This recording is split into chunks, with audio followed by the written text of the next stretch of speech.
Здравейте, хора! Аз съм Витко и добре дошли в първото ми видео от юрската епоха.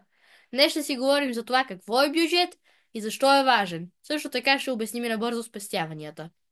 Нека да започваме, викам аз.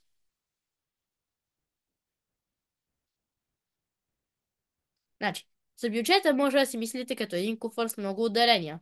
Дори тук съм ви приготвил визуализация. Така.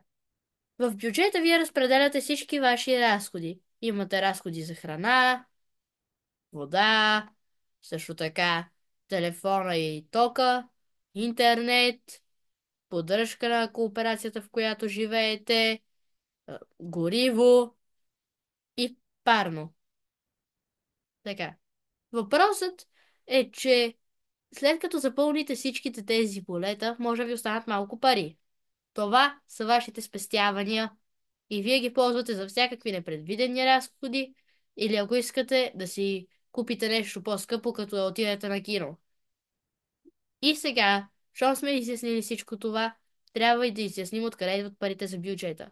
Това може да бъде вашата заплата, може да бъде подарък, може да бъде абсолютно всичко. Както казах, всичко.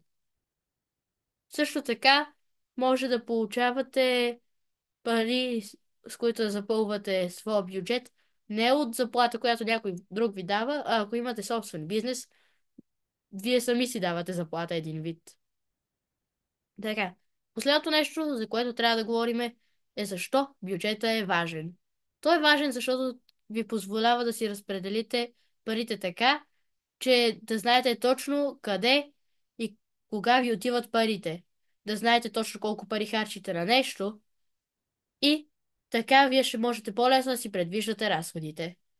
И съответно, ако ги предвиждате по-лесно, ще имате повече спестявания и няма да имате някакви финансови главоболия. Това беше от мене. Довиждане!